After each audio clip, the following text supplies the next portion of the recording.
শিষ্য যদি মানে পুতুল পুজো করে যদি না সঞ্চয় করতে পারে তাহলে গুরু তাকে মেনে নেবে না। এটা কলিযুগের একটা খেলা অংশের আমি এটা ব্যাখ্যা দেবো।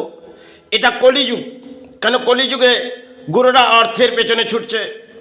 আর শিষ্য যদি গুরুর বিপক্ষে চলে যায়, কারণ তার জীবনে হয়তো ধর্মটাই একটা জীবনযাত্রা থাকবে, তাহলে এই সমাজে গুরু যদি আমি তাদেরকেও দেখব।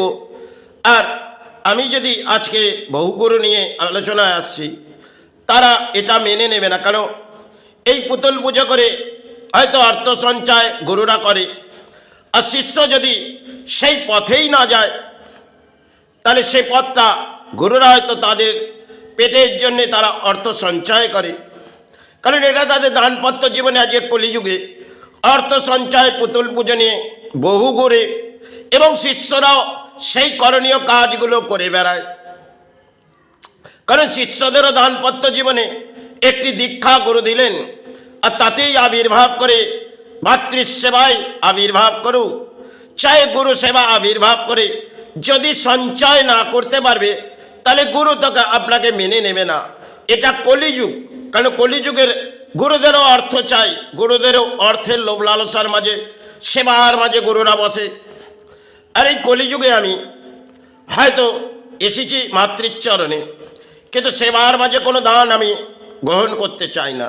এটা আমার ব্যক্তিগত সম্বন্ধ হয়তো, কিন্তু এবার এই ব্যক্তিগত সম্বন্ধ নিয়ে যদি আমি আসি, কেন আমি বহু গুরু চরণ ধরেছি আর তাদেরকে যা বুঝে উঠেছি, কেন আমার জীবনের যে হয়তো যিনি চলে গেছে তিনি স্বর্গলাভ করেছে, তিনি হয়তো সেটাকে মেনে নিয়েছিলেন। কারণ তার বিপক্ষে যখন গেলাম যে পথে আমি হাঁটবো না, তখন তার চোখে জল গড়িয়ে গেল।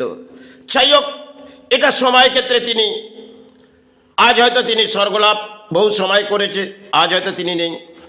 কিন্তু আজকে যদি আমি সমাজের ধর্মীয় গুরুদের কাছে যাই এবং বহু গুরু হয়তো মোলাকাত হয়েছে, তাদের কাছে যদি যাই, হয়তো আমার দানপত্র জীবনে আমি মাতৃসেবা এবং গুরু সেবা, এবং এখানে এই সেবার মাঝে তো কোনো দান আমি গ্রহণ করি না, তাহলে এক্ষেত্রে যে নির্দেশটি আমার আছে সেটা আমার ব্যক্তিগত, কিন্তু গুরু তো এই পথে হাঁটবে না।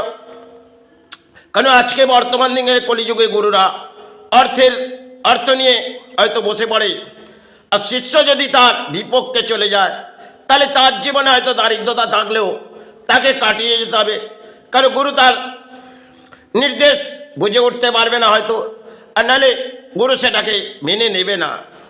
কেন এটা কলিযুগের একটা খেলা অর্থের পেছনে।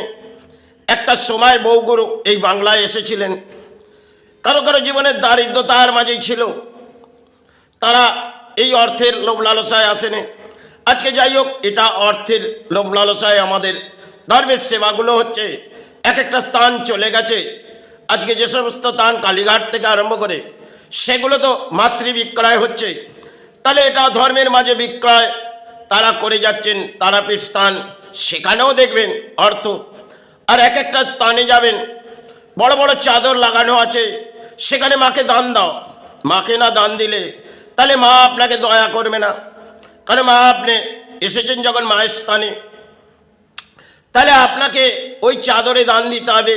আর যে কোনো জায়গা ঘট বসিয়ে রাখবে, কারণ একটি ঘট বসিয়ে যদি আমি পুতুল পুজো করে কিছু সঞ্চয় করি, মাতৃ আমার সাহারা, গুরু আমার সাহারা, তার পাশে একটি দানপত্রও বসানো থাকবে, মাকে দান দাও। মাকে যদি দান না দাও তাহলে এই স্থানে এসেছো, মাকে তো আপনাকে দান দিতে হবে। এটা কলিযুগের একটা খেলা যারা পুরোহিত করছে।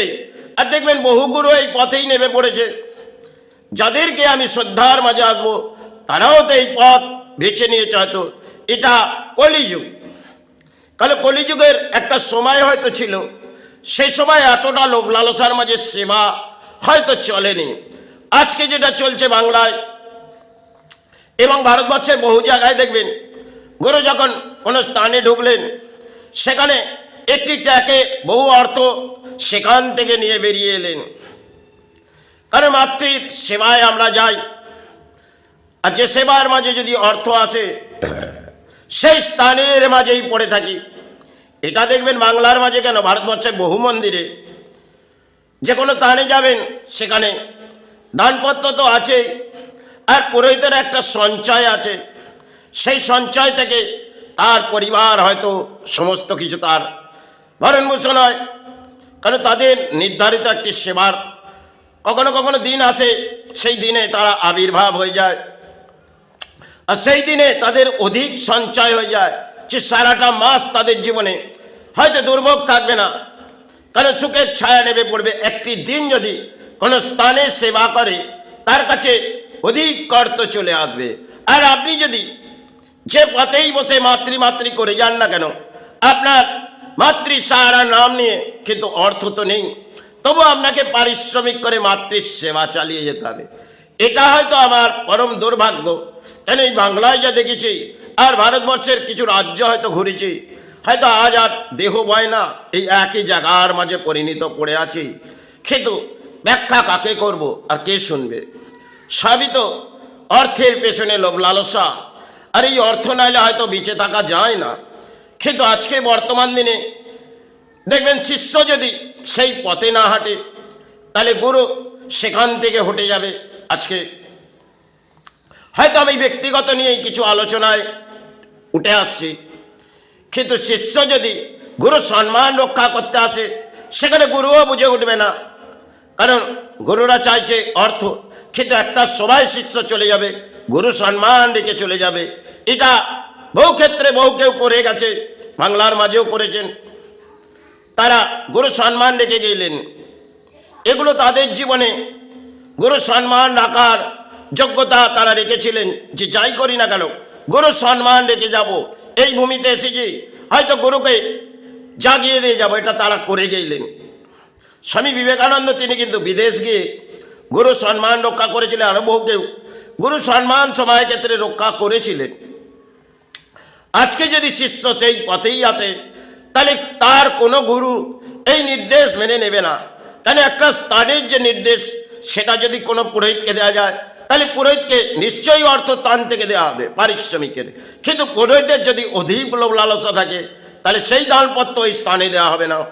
এটা হয়তো কলিযুগে আমি বহু সময় হয়তো সেবা চালিয়েছি, হয়তো 2026 জানি না জীবনে কি ঘটবে, তবে এটা প্রকৃতির অদ্ভুত খেলা আমি দেখেছি, তাই এই ব্যাখ্যাটি আমি হয়তো করলাম। সময় ক্ষেত্রে বহু কিছু বুঝেছি, হয়তো কর্ম করে ধর্ম চালিয়ে গেছি, সাথে পাত্রাত্রি পানির অন্যের আহার আর মাতৃর চরণ ভরানোর, এটা দানপত্র জীবনে আমার কর্মী ছিল, হয়তো সেই কাজ আমি করে গেলাম, আর আজ আছি কাল হয়তো সেই চরণ।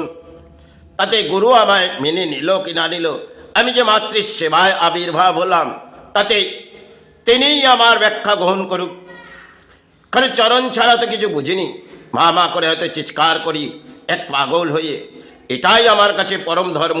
তাতে গুরু আমার নির্দেশ মেনে নিল কি না নিল সেটা আমার কোনো যায় আসে না, কেন আমি সে চরণে আজ হয়তো বহু সময় এসেছি, কাল হয়তো যেতে হবে, তাই বহু দূর পথ এসেছি, আবার ফিরে যেতে হবে, তবে ফিরে আর যেন আসতে না হয় এটাই কামনা করে আমি শেষ করলাম। জয় গুরু জয় মাই। কোনো ভুল হলে ক্ষমা করবে গুরুদেব, ক্ষমা করবে মাতৃ। জয় গুরু জয় মাই।